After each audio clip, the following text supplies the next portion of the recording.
If you're out there, you're playing a game professionally, or you're going to work, or you're doing whatever, you care about it.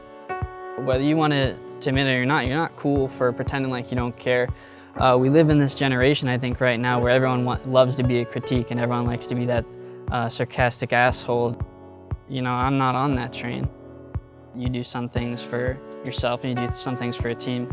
But I think if you are really doing something and you really care about something and you want to do the best you can do, that you're doing it for the guys next to you. I think if you've done anything as a team, you'll realize that you can push yourself a lot harder if you're playing with the people next to you, not just yourself.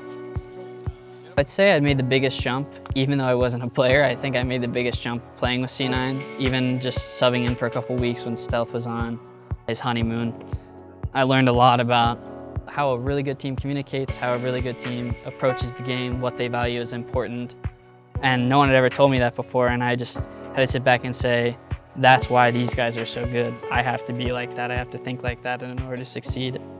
On SOAR, I think I learned the most about team atmosphere, how getting along as a team, how communicating with each other, how all that stuff comes together, and how important it actually is to succeeding, especially over a long period of time. You know, I play the game, I'm sitting right on the edge of safe, and we can go on this guy and kill this guy. And so I think it's a unique play style, and I think maybe for teammates it can be sometimes frustrating, but I'm always testing the limits of where can I stand, what can I get away with. I think I've come away from the fear to fail. And I think a lot of mid laners, even the mid laners you might consider the best, are still out there and they're afraid to miss their abilities. They're afraid to put themselves in a spot where they can die. And I think that can hold your team back. So I think over time I've learned to stop caring so much about what everyone thinks.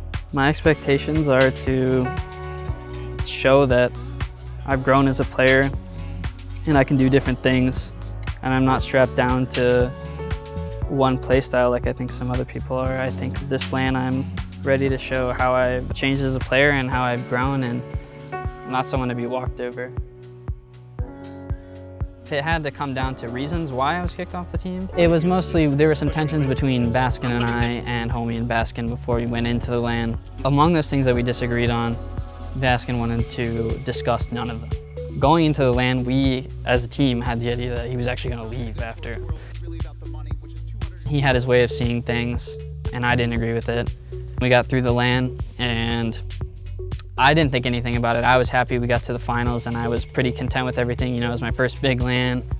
We finished first in North America. I messed up pretty hard in one of our sets, and I was hard on myself about it, and I was pretty open to making fun of myself. And, you know, I spent a long time thinking about it and how I could improve. And then before you know it, like, I'm getting pulled into a channel, not surprisingly, and I'm being told that, hey, well, Baskin's actually going to stay and you guys don't get along, so I got to pick him over you because he's Baskin.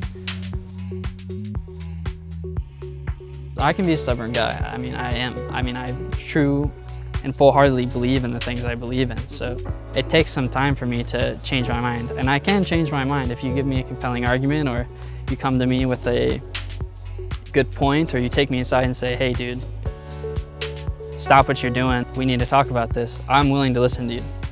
I don't think Baskin is. And I think that's where we differentiate. I think that when it comes to SWC, it's going to be hard, and I think anyone who says it's going to be easy would be lying. If I had to describe our team, we play a lot of different compositions, and we can play them each well and uniquely. I don't think we're stuck to we need to win the first 10 minutes of the game. We practice a composition, and we can make it work.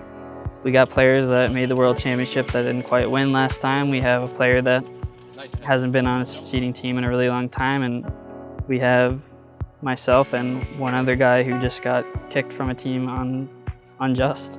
So we all have our different reasons to come together and show everyone why we belong here.